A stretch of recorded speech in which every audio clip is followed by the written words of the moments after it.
The single sheet of paper in your hands weighs nothing, but it contains equations worth more than every life in this room. Fat Man plutonium implosion calculations, refined to the decimal. The kind of intelligence that could shift the balance of global power for the next century. Around you, Nobel laureates murmur in hushed tones, their chalkboards covered in symbols that unlock the atom itself. Armed military police stand at every door, their hands never far from holstered weapons.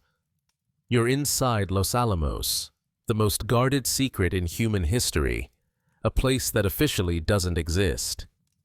And you're about to photograph that paper with a camera hidden in your jacket lining. If they catch you, there won't be a trial in any meaningful sense. The tribunal will be theater. The verdict is already written. You'll face a firing squad on some dusty New Mexico morning, your name erased from every record, your grave unmarked. You won't live to see the weapon you helped steal. You won't see the mushroom clouds over two futures, the one you serve and the one you betray. You're tuned to the Velvet Obscura. Tonight, we open another case. Not a murder, not a disappearance, but something perhaps more chilling. The story of what would have happened if you'd been caught doing what several people actually succeeded at doing: stealing the atomic bomb. If you're finding these stories help you drift off, I'd really appreciate a quick like or subscribe. It helps more than you know. And I'm always curious where you're listening from tonight. Drop a comment with your location. Now, dim the lights, maybe turn on a fan for that soft background hum, and let's ease into tonight's journey together. We're exploring why you wouldn't survive 24 hours as a Soviet spy in the Manhattan Project. The morning air in northern New Mexico carries a chill that has nothing to do with altitude. It's April 1945, and you've just arrived at a place that doesn't appear on any map. Post Office Box 1663, Santa Fe. That's the only address anyone outside knows. The locals call the mesa above Los Alamos, but they don't ask questions about the sudden influx of brilliant young physicists, the barbed wire that appeared overnight, or the convoys of military trucks that wind up the dirt roads after dark. You arrive at 109 East Palace Avenue in Santa Fe, a portal to a different world. Dorothy McKibben greets you with practiced warmth from behind her desk, asking to see your security clearance papers with a smile that doesn't quite reach her eyes. She's seen hundreds of scientists, engineers, and technicians pass through this office since 1943, each one carrying secrets they can't share with anyone outside the fence. Most arrive breathless and disoriented, having quit their university positions with vague excuses, having lied to friends about where they're going. You're no different, at least on the surface. Your credentials say you're a junior physicist, recruited from a Midwestern university to assist with unspecified defense research. The background check took 6 months, conducted by the FBI with a thoroughness that would terrify most people. They interviewed your childhood neighbors, your college professors, everyone you'd ever worked with. They combed through your financial records, your political affiliations, your reading habits. What they didn't catch was the microfilm camera in your apartment, or the coded messages you sent to a postal box in Brooklyn, or the fact that your real name isn't even the one on these papers. The drive up to Los Alamos takes 45 minutes on roads that turn from paved to dirt without warning. Your army escort, a corporal who can't be more than 20, doesn't speak except to tell you not to look at the guard posts as you pass them. Through the dusty window, you catch glimpses of what looks like a hastily constructed town emerging on the mesa top. Wooden buildings, some still smelling of fresh pine. Streets with names, but no signs. housing that ranges from converted school dormitories to crude apartments thrown up in weeks. The first checkpoint appears suddenly, a gate flanked by military police carrying rifles. They examine your temporary pass 3 times, comparing the photograph to your face with unsettling intensity. One guard circles the vehicle, checking underneath with a mirror on a pole. Another opens the trunk. The corporal shows his own identification without being asked. This process will repeat at 2 more checkpoints before you reach the central compound. At each one, the scrutiny intensifies. Welcome to Site Y, the secret city, the atomic forge. A place where the fence isn't just to keep people out, it's to keep people in. The mesa stretches before you, 7,000 feet above sea level, isolated by geography and design. General Leslie Groves selected this location personally, rejecting dozens of alternatives. He wanted somewhere at least 200 miles from any international border, west of the Mississippi, isolated enough that a nuclear accident wouldn't devastate a major population center. But mostly, he wanted somewhere he could control absolutely. Somewhere security could be total. By 1945, Los Alamos has become a town of 6,000 people crammed into a space designed for a few hundred.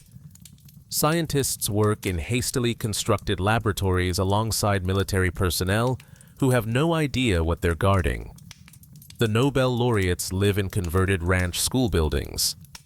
The junior staff, people like you, occupy apartments so quickly built that the walls don't quite meet the ceilings, allowing every conversation to drift into neighboring units. Privacy is a luxury no one here possesses. Your first stop is the security office, a squat building near the main gate where you'll receive your permanent badge. The system is color-coded with brutal clarity. White badges for the top physicists, the men like Robert Oppenheimer and Enrico Fermi and Hans Bethe, who know everything about the bomb's design. Blue badges for engineers with high clearance. Red badges for lower-level personnel, those working on compartmentalized tasks without understanding the larger picture. Your badge will be blue, high enough to access most areas, low enough not to draw excessive attention. The security officer who processes your paperwork is Army intelligence, not a clerk.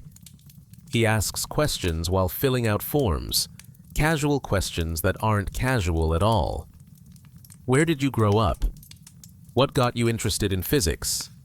Do you have family overseas?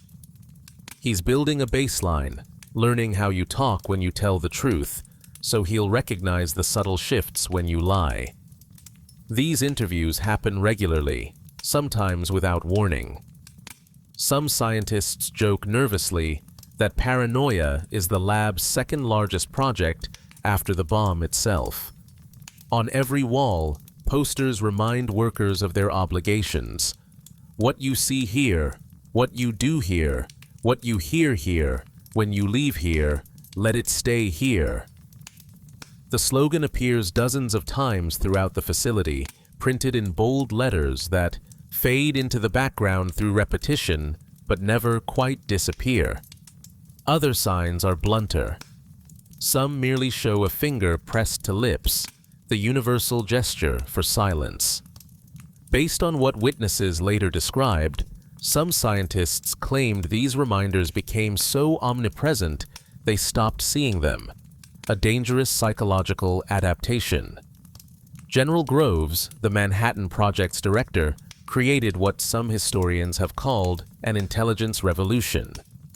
He established separate organizations for intelligence gathering, counterintelligence operations, and surveillance programs that operated outside normal military channels. These groups kept separate records, maintained independent chains of command, and reported directly to Groves himself. Even congressional leaders received only minimal oversight, agreeing to secret budget processes that hid the project's $2 billion cost. $2 billion 1940s dollars, more than the gross national product of many nations, vanished into classified accounts with no public accounting. Your first afternoon brings orientation in one of the technical areas.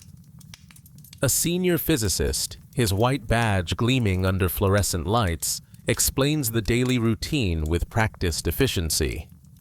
Morning briefings at 8. Laboratory work until noon.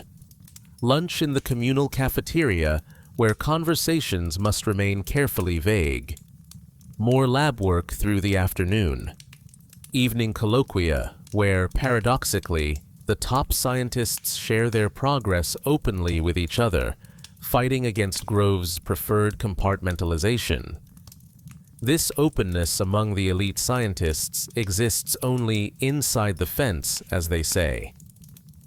Director Oppenheimer insisted on it, arguing that scientific progress requires the cross-pollination of ideas.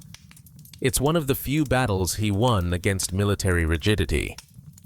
Every Wednesday evening, the white badge holders gather in the main lecture hall, where Oppenheimer himself sometimes presents the week's breakthroughs. As a blue badge, you'll be allowed to attend some of these sessions. It's your golden opportunity. The laboratories themselves seem designed to induce anxiety. Long corridors with reinforced doors, each requiring badge access. Windows covered with heavy curtains, even though you're on an isolated mesa, miles from the nearest town. Guards stationed at seemingly random intervals, their presence a constant reminder that you're being watched. Some corridors have mirrors positioned at angles that let guards see around corners.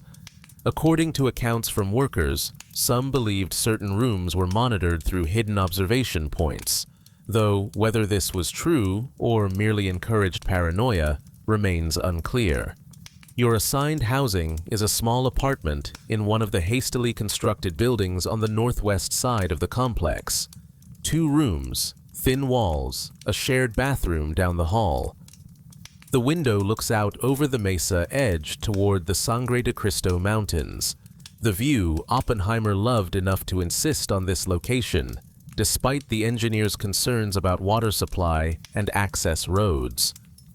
That beauty seems almost mocking now, a reminder of the normal world that exists somewhere beyond the fences. The first night, you lie on the narrow bed and listen. Through the walls, you hear a couple arguing about something trivial, their voices carrying clearly through the cheap construction. Down the hall, someone plays a mournful violin piece. Outside, guards' boots crunch on gravel during their regular patrols. You count the minutes between passes. 11 minutes. Consistent. Military precision. In your suitcase, hidden in a hollowed-out book, is a Minox camera the size of a cigarette lighter. Standard issue for the intelligence service you actually work for. It can photograph documents in low light, storing dozens of images on film the width of a fingernail. You also carry a one-time pad, a booklet of random numbers that will encrypt messages into gibberish only your handler can decode, and a list of dead drops in Santa Fe. Nene. Places. You can leave film without making direct contact. Mailboxes with loose bricks behind them. Telephone poles with hollowed sections. A specific tree in a city park. You won't use any of these yet. First, you need to establish your patterns. Become part of the background. Someone the guards see but don't really notice. You need to be competent but not exceptional. Friendly but not too curious. A face that blends into the organized chaos of Los Alamos. Then, only then, can you start betraying everyone around you. The morning brings your first real taste of the work. You're assigned to the Theoretical Physics Division, working under a team leader whose white badge marks him as someone who understands the bomb's deepest secrets. Your task, for now, involves calculations related to neutron behavior in compressed plutonium. Dense mathematical work that requires both skill and security clearance. The calculations themselves don't reveal the bomb's complete design, but they're pieces of a larger puzzle. Get enough pieces, photograph them, pass them along, and Soviet scientists can begin assembling their own picture. The work area is a large room divided by shoulder-high partitions, offering the illusion of privacy while ensuring everyone can be seen from the guard station near the door. Chalkboards line the walls, covered in equations that are erased each evening and redrawn each morning from locked notebooks. Nothing stays exposed overnight. Nothing can be photographed casually from a window or doorway. The security measures permeate every aspect of the routine. Around you, brilliant minds wrestle with problems that have never been solved. How do you compress plutonium symmetrically so it reaches critical mass in microseconds? How do you prevent premature detonation from stray neutrons? How do you trigger this compression with conventional explosives while ensuring the precision required for a functioning weapon? These men, and a handful of women, are inventing nuclear warfare in real time, and most of them understand the magnitude of what they're creating. Some of the real atomic spies at Los Alamos later described this strange duality in their thinking. They believed in the work because defeating Hitler required the bomb. But they also feared an American monopoly on such power. Klaus Fuchs, the most damaging spy in the project's history, later told investigators that his motivation was ideological, not mercenary. He genuinely believed that nuclear knowledge should be shared among the Allied powers, including the Soviet Union. Whether you share that idealism, or whether you're simply following orders from Moscow, the practical challenges remain the same. Lunch is served in the communal cafeteria, a building that smells perpetually of overcooked vegetables and weak coffee. You sit with other junior staff, carefully cultivating relationships without pushing too hard. One young engineer from Brooklyn talks enthusiastically about baseball, seeming to use sports as an escape from the classified pressure surrounding him. A mathematician from California discusses his hobby of identifying wildflowers on the mesa, the only activity here that requires no security clearance. A woman computer operator, one of the many women who perform complex calculations by hand, mentions missing her family in Chicago, but quickly changes the subject when asked why she can't visit. These are the people you're deceiving. Not abstract enemies, but individuals with families, with histories, with lives that will be forever marked by their time at Los Alamos. Some of them will spend decades unable to talk about what they did here, the secrecy outlasting the war by generations. Some will struggle with the moral weight of creating a weapon that can erase cities. Some will become advocates for nuclear disarmament, haunted by what they helped birth. And you're about to make their worst fears real by ensuring their enemies possess the same terrible knowledge. The afternoon brings your first real opportunity. A senior scientist needs calculations checked, mathematical verification of complex equations related to implosion timing. He hands you a folder containing the original calculations and the theoretical framework behind them. For the next 3 hours, you'll have access to documents that explain, in detail, one critical aspect of the bomb's design. The work itself is legitimate. You really do need to check these calculations, and you're qualified to do so. But as you work through the mathematics, your trained memory begins cataloging everything. The specific numbers, the relationships between variables, the assumptions underlying the equations. You can't photograph these papers, not here, not now. But you can memorize enough to recreate the essential information later, in your apartment, where your Minox camera waits. This is how the real spies operated. Klaus Fuchs, working in this same theoretical division under Hans Bethe, had access to far more than you do. As a senior physicist with a white badge, he attended meetings where Oppenheimer himself discussed the bomb's progress. He saw complete design specifications, full calculations, comprehensive diagrams. And because he was brilliant and trusted, because his colleagues considered him a quiet man and a good dancer who babysat their children and lent them his car, no one suspected him of photographing those documents during late-night work sessions. Theodore Hall, the youngest physicist at Los Alamos at just 18 years old, simply walked into a Soviet trade office in New York City during a leave and offered his services. No elaborate recruitment, no careful cultivation. Just a teenager who believed that an American nuclear monopoly represented a greater threat than sharing the secrets with Stalin. Hall's amateur approach should have gotten him caught immediately, but instead, he successfully passed detailed information about the Fat Man plutonium bomb design for years without detection. You're more careful than Hall, but less positioned than Fuchs. Your access is limited, your opportunities fleeting. But you're patient, methodical, building your intelligence portfolio piece by piece, photograph by photograph. Each week, you find reasons to work late. Each week, you accumulate a few more pages of forbidden knowledge. Each week, you grow more confident that you won't be caught.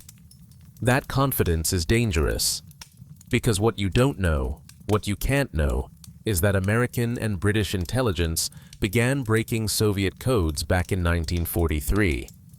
The Venona Project, a signals intelligence operation so secret that even President Truman initially wasn't fully briefed on its findings, has been slowly decrypting messages between Soviet agents and Moscow Center.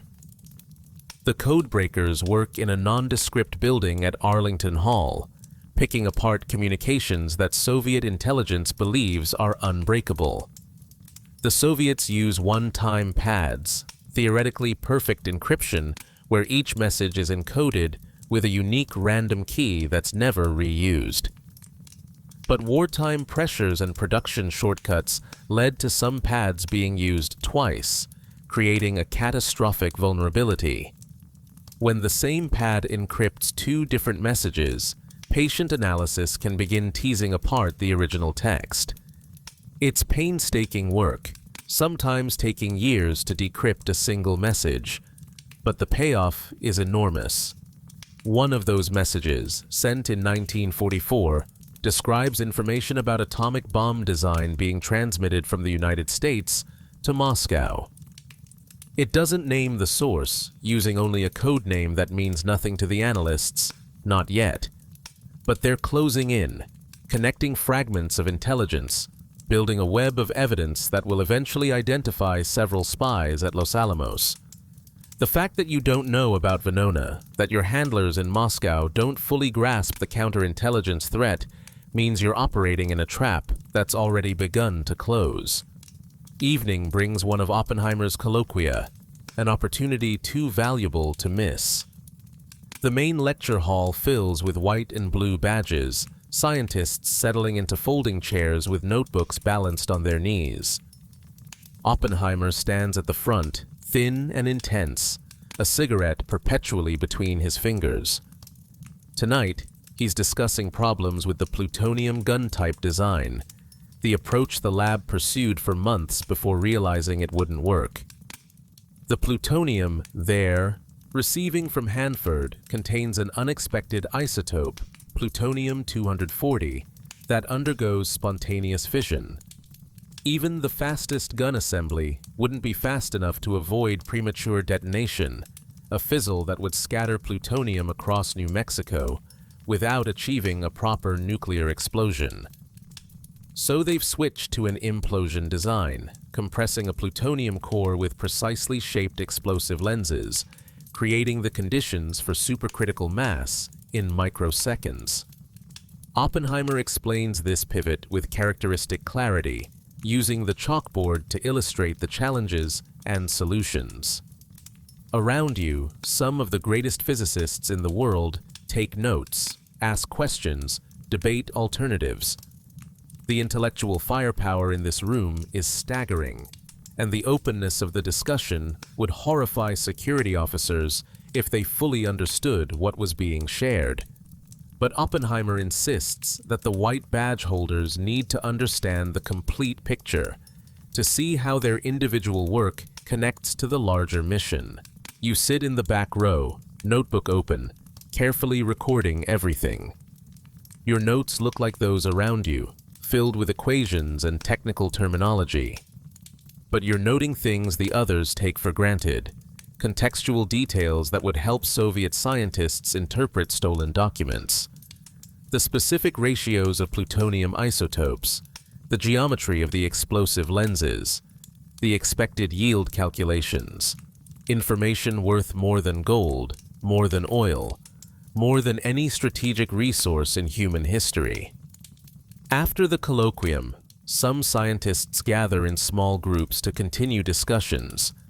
You join one cluster debating the merits of different explosive configurations, contributing enough to seem engaged without drawing excessive attention. A physicist from Berkeley compliments your earlier calculation work, mentioning that your accuracy rate exceeds the average for junior staff. The praise should make you proud, but instead it triggers a spike of anxiety. Standing out, even positively, increases scrutiny. Back in your apartment, you finally allow yourself to breathe. The Minix camera comes out of its hiding place, loaded with fresh film. From memory, you reconstruct the documents you studied this afternoon, writing out equations on notebook paper with careful precision. Your training emphasized memory techniques, methods for retaining complex technical information long enough to transcribe it accurately. Each page takes minutes to prepare, cross-checked against your mental images of the originals. The camera makes almost no sound as you photograph each page, the tiny shutter clicking like a distant whisper. 17 images tonight, each one potentially identifying if the camera were discovered, if the film were developed by the wrong people. You hide the camera again, destroy your handwritten reconstructions by burning them page by page in the apartment's small sink, washing the ashes down the drain. Only the film remains, a fingernail-sized roll containing secrets that could end your life. Tomorrow is Saturday. Some workers have weekend leave to visit Santa Fe, a small freedom that reminds everyone they're not quite prisoners.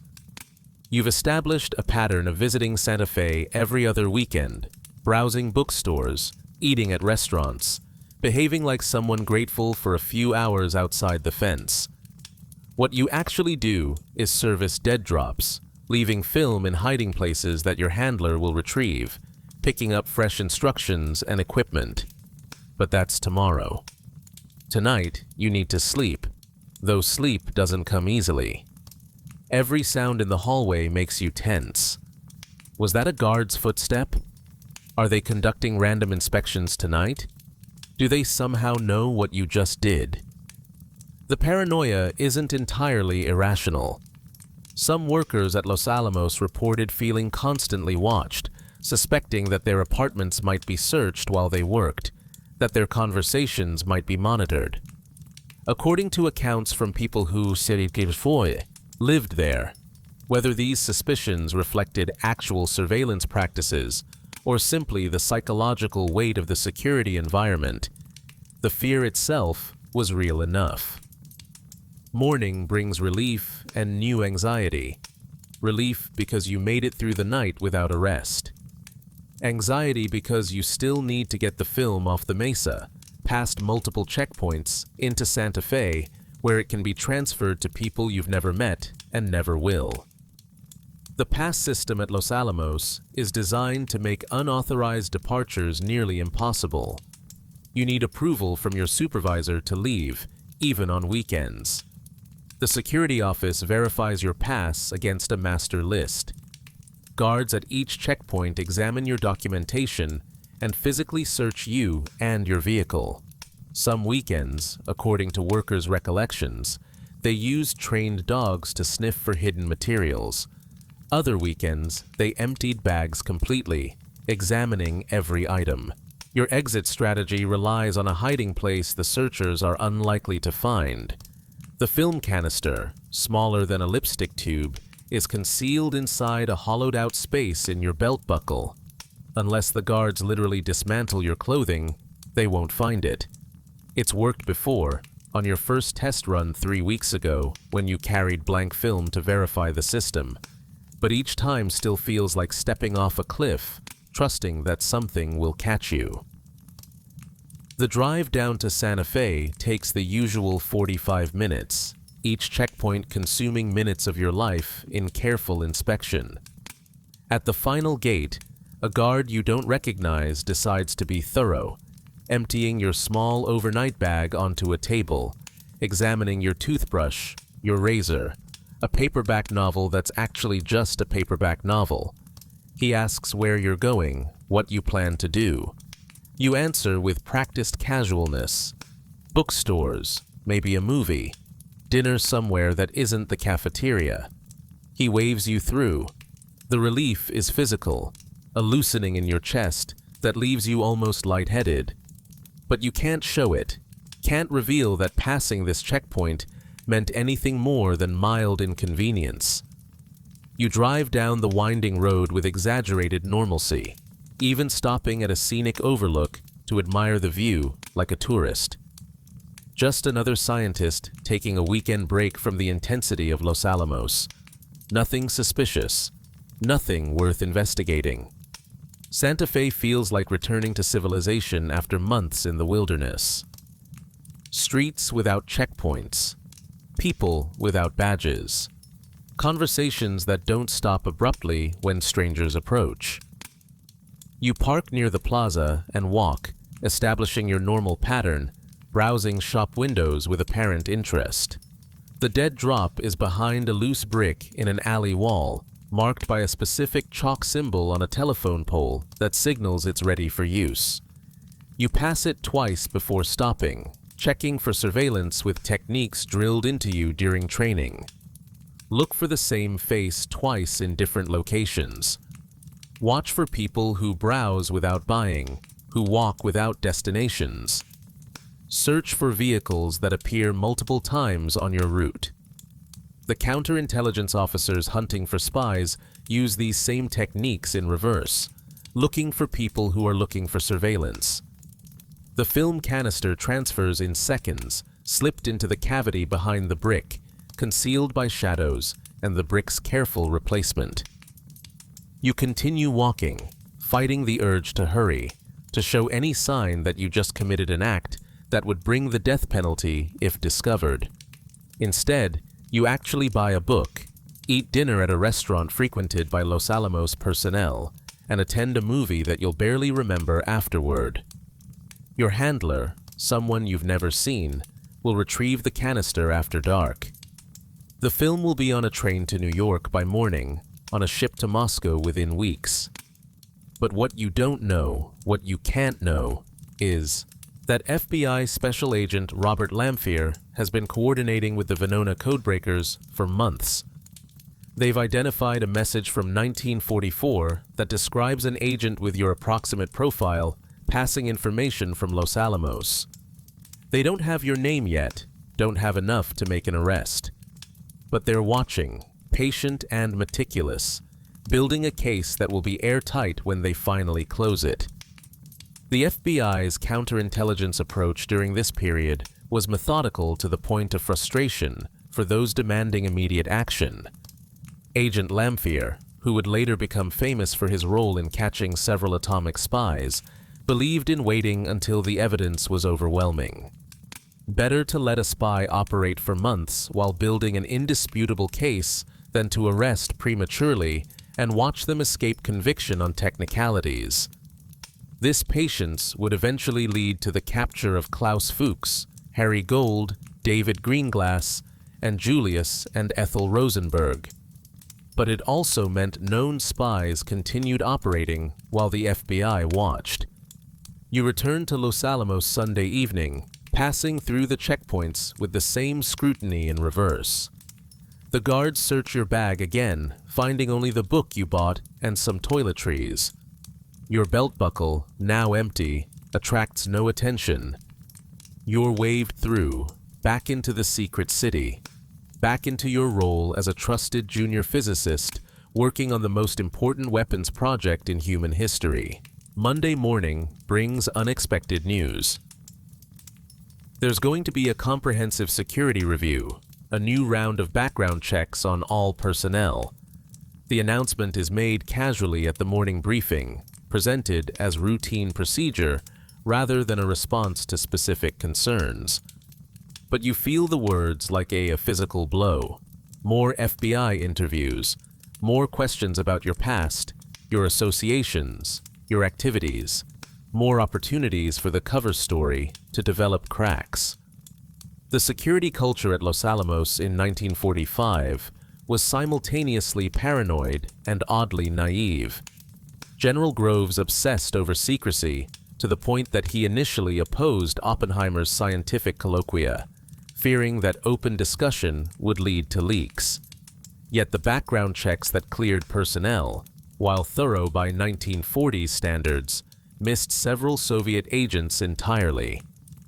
Klaus Fuchs passed his security review despite having been a member of the German Communist Party, despite having fled Nazi Germany as a political refugee, despite having characteristics that should have triggered additional scrutiny.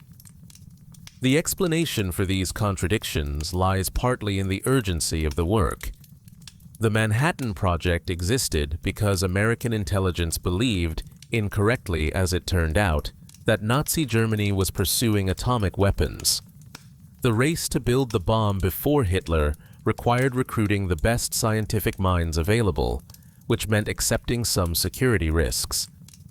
A brilliant physicist with a questionable background still seemed less risky than losing the atomic race to the Nazis. The new security review begins with a questionnaire, pages of detailed questions about your life history. Previous addresses going back to childhood, names of everyone you've lived with, organizations you've belonged to, political affiliations, foreign contacts, reading habits, religious beliefs. The questions are designed to trap liars, with multiple inquiries about the same information, phrased differently to catch inconsistencies. You fill out the form over several days, cross-referencing your answers against the false biography you memorized during training. Every detail must match what the FBI would have found during the original background check. Any deviation, any contradiction, will trigger additional investigation. The pressure of maintaining a lie this comprehensive, this long-term, grinds at your nerves like sandpaper. The follow-up interview is scheduled for Thursday, conducted by a security officer who introduces himself as Captain Morrison. He's Army intelligence, mid-30s, with the kind of face that gives nothing away. The interview room is deliberately uncomfortable, a windowless space with a table and 2 chairs and nothing else. No clock, no distractions, nothing to look at except Morrison and his patient, unsettling gaze. He starts with simple questions, confirming information from your questionnaire.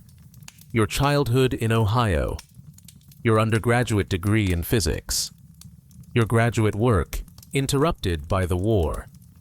He asks you to describe your thesis research, to explain complex concepts in simple terms. This isn't about physics.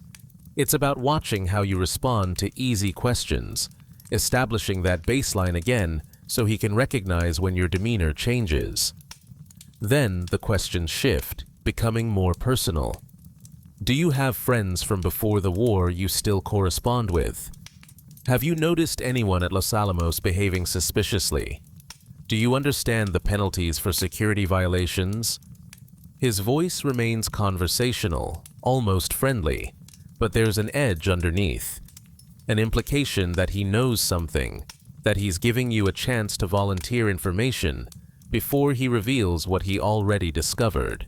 This is psychological warfare, a technique that intelligence agencies call the gentle approach. Make the subject believe confession is both inevitable and potentially merciful. Many people break under this pressure not because of evidence, but because of their own guilt and fear. Captain Morrison is skilled at reading micro-expressions, the tiny involuntary reactions that reveal stress. A slight tensing of the jaw, pupils dilating, increased blink rate, hands that suddenly need something to do. You force yourself to remain calm, using breathing techniques designed to control physiological stress responses. You maintain eye contact without staring. You answer questions fully without volunteering extra information. You project the mild anxiety of someone subjected to an uncomfortable but understandable security procedure.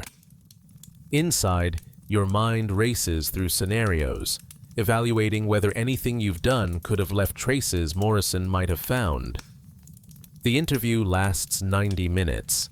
At the end, Morrison thanks you for your cooperation, his expression revealing nothing about his conclusions. You're dismissed back to your duties, left to wonder whether you passed or whether you just confirmed whatever suspicions brought you into that room. The following weeks settle into a routine that's anything but routine. You continue your work, continue photographing documents when opportunities arise, continue servicing dead drops during weekend trips to Santa Fe. Each successful transfer builds confidence that you're operating below the counterintelligence radar. Each day without arrest suggests you're getting away with it. But the net is tightening in ways you can't see. The Venona codebreakers have connected more dots, linked more messages, narrowed the list of potential suspects. Agent Lamphere has begun conducting quiet surveillance of certain Los Alamos personnel, watching travel patterns, monitoring contacts in Santa Fe. The FBI isn't ready to make arrests yet, still building their case with methodical patience, but they're closer than you realize. Then comes the conversation that changes everything. You're eating lunch in the cafeteria when a colleague mentions hearing about a spy being caught in Canada. Alan Nunn May, a British physicist who worked on atomic research, arrested and charged with passing information to the Soviets. The news is spreading through Los Alamos like wildfire, generating nervous discussions about security and trust and the possibility of Soviet penetration.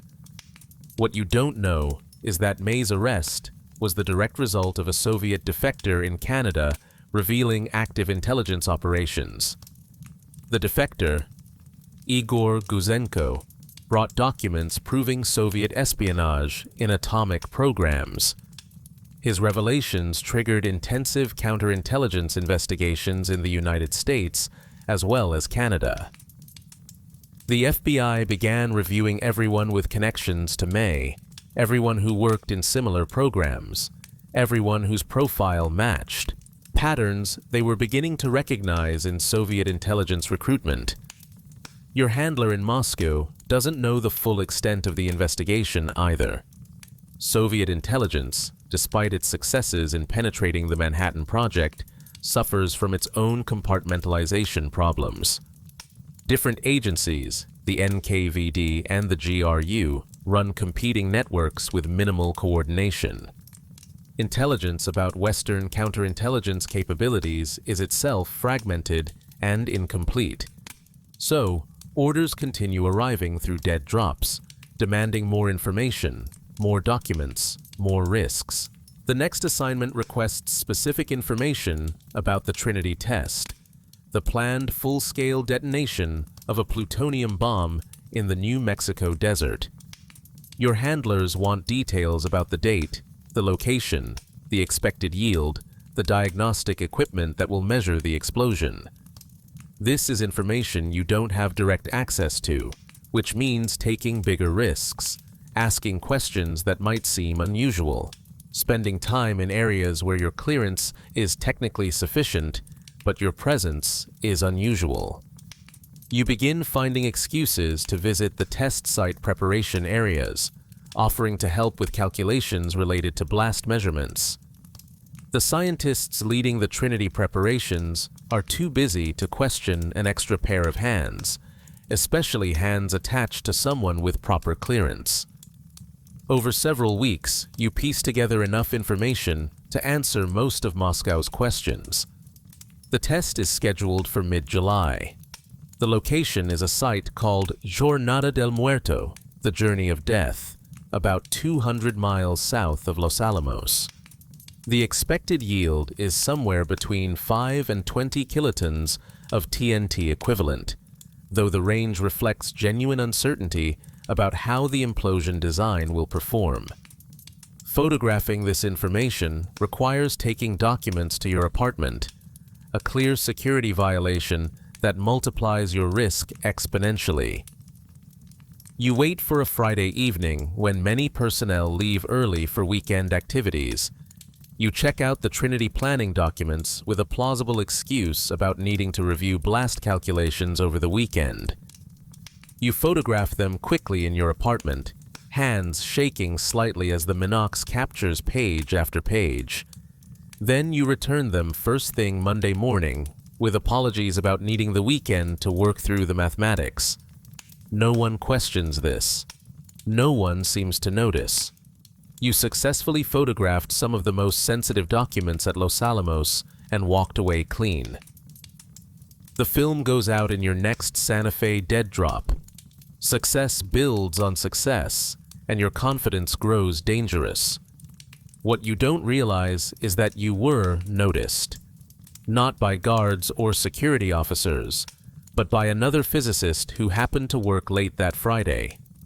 He saw you leaving with documents under your arm, a clear violation of the rule that classified materials never leave the technical areas. He didn't report it immediately, wasn't sure if he should report what might have been an innocent mistake, but he mentioned it to a colleague who mentioned it to someone else, and eventually the observation reached someone in security. The investigation that follows is invisible to you. Security officers discreetly interview the physicist who saw you, confirming details, establishing timeline. They review your badge access logs, discovering that you've been working unusually late on Friday evenings for several weeks. They note your pattern of weekend trips to Santa Fe, your stops in areas near known communist sympathizers. They request FBI surveillance of your Santa Fe activities, watching from a distance as you service your dead drops without realizing you're being documented. This is how Klaus Fuchs was eventually caught, not through a dramatic confrontation, but through patient accumulation of evidence from multiple sources. Venona de Cripps identified him by code name. His handler, Harry Gold, was eventually identified and followed. Under interrogation, Gold would confess and name Fuchs. British intelligence, notified by the FBI, would question Fuchs repeatedly until he finally admitted everything in January 1950. But that admission came after years of successful espionage, after he'd already passed comprehensive information about both the atomic bomb and early hydrogen bomb research. For you, the timeline is much shorter. It's early June 1945, and the investigation has been underway for 2 weeks. FBI agents have identified your contact points in Santa Fe, have photographed you servicing dead drops, have intercepted the film you thought was safely en route to Moscow. They've been developing that film, examining the documents you photographed, building an ironclad case of espionage.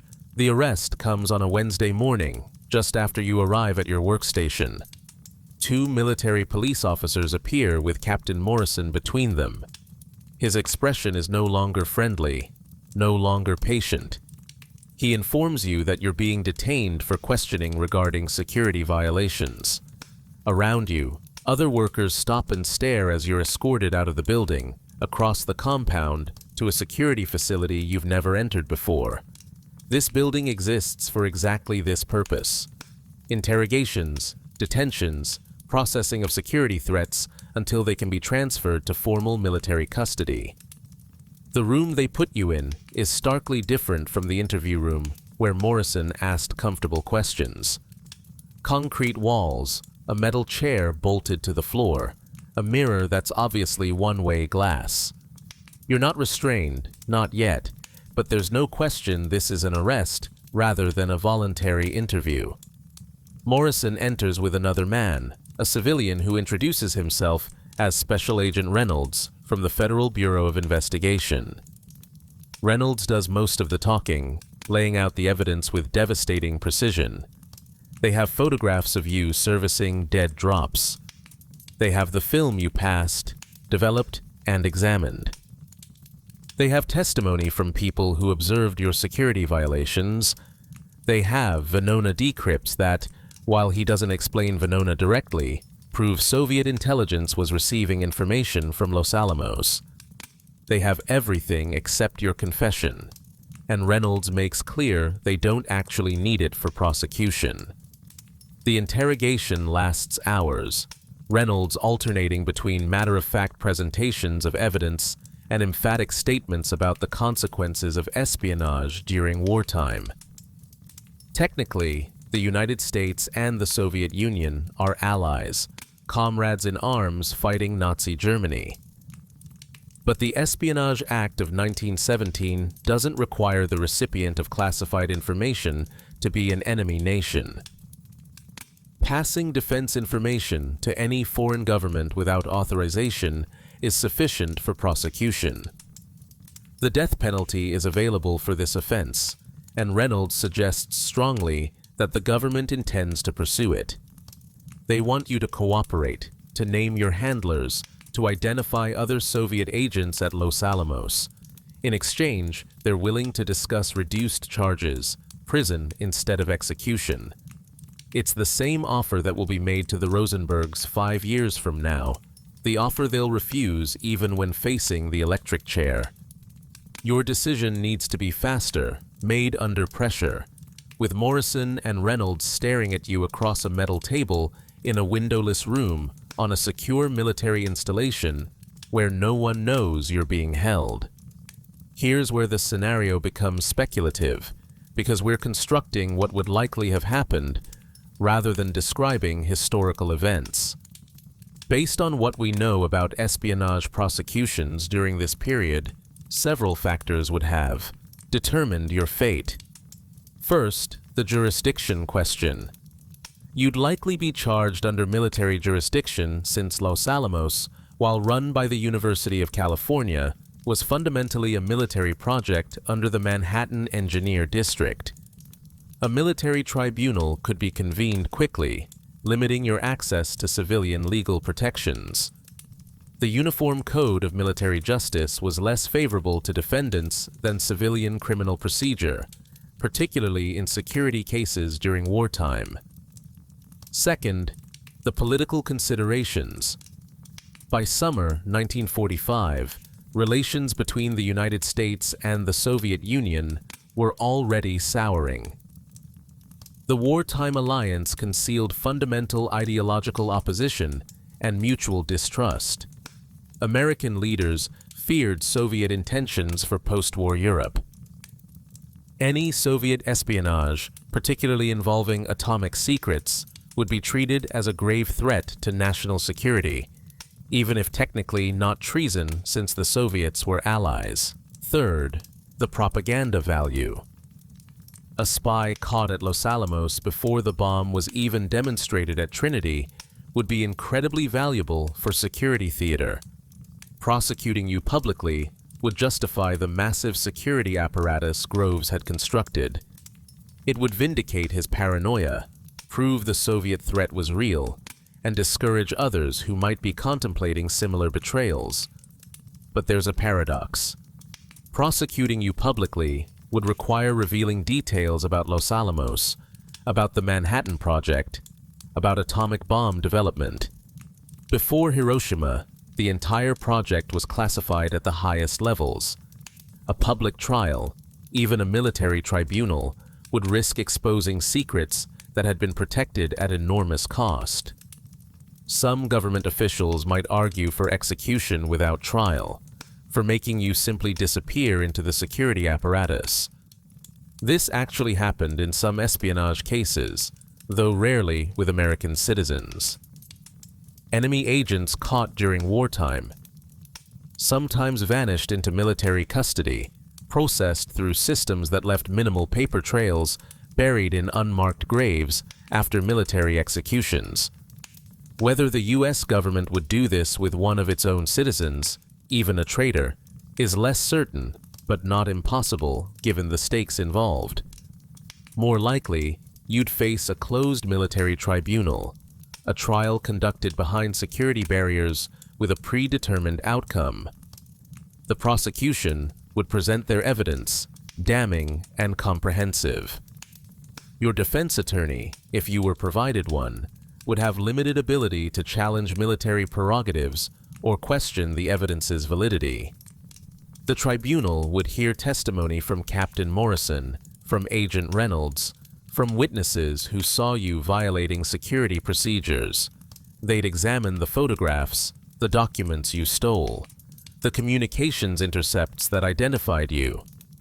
Your sentencing would consider several factors: the specific information you compromised, its potential impact on national security, the duration of your espionage activities. The fact that you were caught before the Trinity test, before the bomb was actually used, might work slightly in your favor. But the tribunal would also consider deterrence value, the message your punishment would send to others who might contemplate similar actions. The Rosenbergs, tried in civilian court in 1951 for conspiracy to commit espionage, were sentenced to death despite questions about the quality of evidence and Ethel's actual level of involvement. Judge Irving Kaufman, issuing their death sentence, stated that their conduct in providing atomic secrets to the Soviets was worse than murder and responsible for deaths in the Korean War. His reasoning reflected Cold War hysteria and a belief that atomic espionage represented an existential threat to American security. You would face similar reasoning in 1945, possibly worse because you'd be the first atomic spy caught at Los Alamos itself. The tribunal would likely sentence you to death, justifying the decision with language about betrayal, about endangering millions of lives, about the gravest possible breach of trust during a period of supreme national danger. The execution would be carried out according to military procedures, not the electric chair used for civilian executions, but firing squad, the traditional military method for dealing with traitors and spies. You'd be held at a military prison, possibly in solitary confinement, while the appeals process, if there was one, played out. The timeline from conviction to execution could be weeks or months, depending on various factors, including the political desire to either publicize or bury your case. According to military execution protocols from this era, you'd be given the opportunity to send final letters to family, though those letters would be censored for any classified information. You might be offered a chaplain, a final chance to confess your sins before death. The night before execution, you'd be moved to a special holding cell near the place of execution. The execution itself would follow formal procedures refined over centuries of military justice. You'd be bound to a post or chair. A medical officer would mark a target area on your chest over your heart. The firing squad, typically composed of 5 soldiers with 1 rifle containing a blank, so each member could maintain psychological distance from the killing, would stand at a specified distance. An officer would give the commands: aim, fire. The entire process, from the command to fire to pronouncement of death, would take seconds. Your body would be buried in a military cemetery, possibly under a false name or no name at all if the government decided to keep your execution classified. Your family, if you had any who knew your real identity, might never learn what happened. You'd simply disappear, one more casualty of the secret war that raged within and alongside the conventional war against Nazi Germany and Japan. This is the stakes. This is why the fear permeating Los Alamos was rational, why the security measures were so comprehensive, why the consequences of betrayal were so severe. The atomic bomb represented a revolution in warfare, and whoever controlled that revolution would shape the post-war world. Every spy caught, every leak prevented, every betrayal punished, reinforced the message that this secret was worth dying for and worth killing over. The actual atomic spies who succeeded, who passed comprehensive information to Soviet intelligence without being caught until years later, fundamentally changed global history. Some historians estimate that Soviet espionage accelerated the Soviet atomic bomb program by 1 to 2 years, a marginal time frame, but one that affected strategic calculations during the crucial early Cold War period. By the time the Soviets tested their first atomic weapon in August 1949, much earlier than American scientists expected, the information from Fuchs and others had helped them avoid dead ends and focus on approaches that American research had already proven effective. But those spies succeeded partly because they were careful, partly because they were lucky, and partly because the counterintelligence capabilities that would eventually catch them were still being developed in the 1940s. The Venona project, which ultimately identified multiple Soviet agents, wasn't producing actionable intelligence during the war years. The FBI's counter-espionage expertise was growing, but still maturing. The military security apparatus, despite General Groves's best efforts, couldn't achieve perfect security when dealing with thousands of personnel at multiple sites across the country. You, in our hypothetical scenario, weren't lucky. You were careful, but not careful enough, skilled, but operating against professionals who were patient and methodical. Captain Morrison and Special Agent Reynolds represented a security apparatus that, while imperfect, was capable enough to catch someone making even small mistakes. And in the world of espionage at Los Alamos, small mistakes had fatal consequences. As you sit in that interrogation room, you face a choice that several real spies faced: cooperate and potentially save your life, or maintain operational security, knowing it means your death.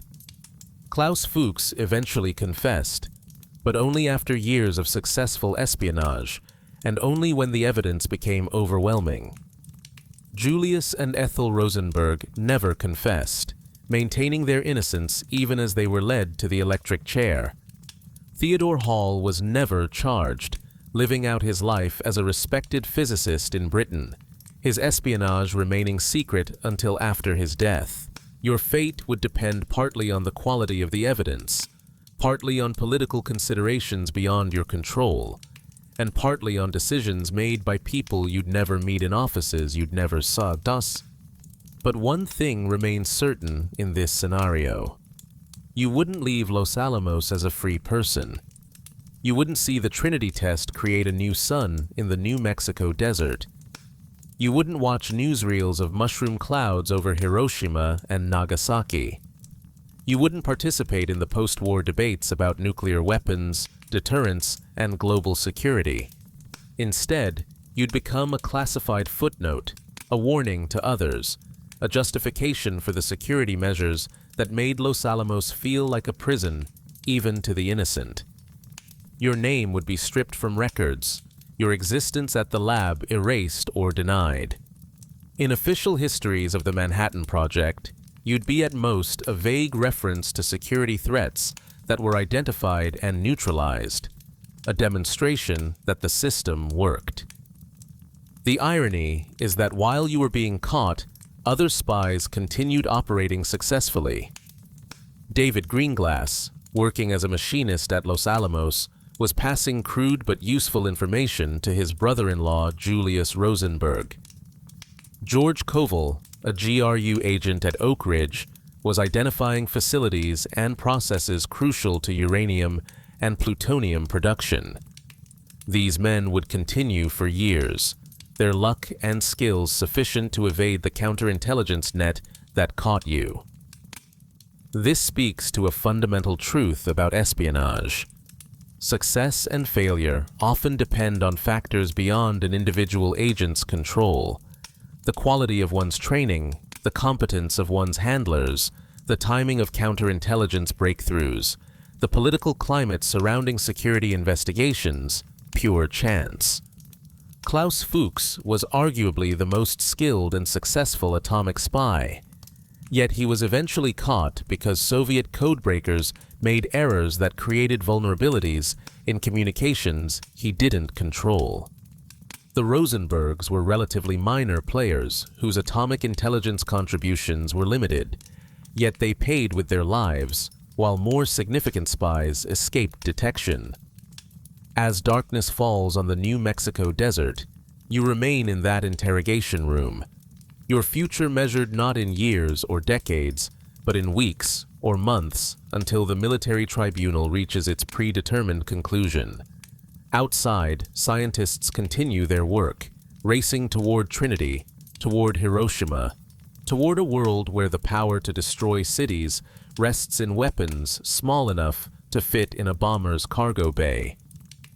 They work believing their efforts will end the war, will save lives by making invasion of Japan unnecessary, will demonstrate American technological superiority so overwhelming that no enemy would dare challenge it. What they don't know, what most of them wouldn't learn for years, is how thoroughly the Soviet Union penetrated their project, how successfully the intelligence they sought to protect was photographed, memorized, and transmitted to Moscow, how the atomic monopoly they were creating would last only 4 years before Soviet scientists, armed with stolen knowledge and their own considerable expertise, would detonate their own bomb and transform the post-war world into a nuclear standoff that would define the next half-century. You played a small part in that larger story, or would have if you'd succeeded.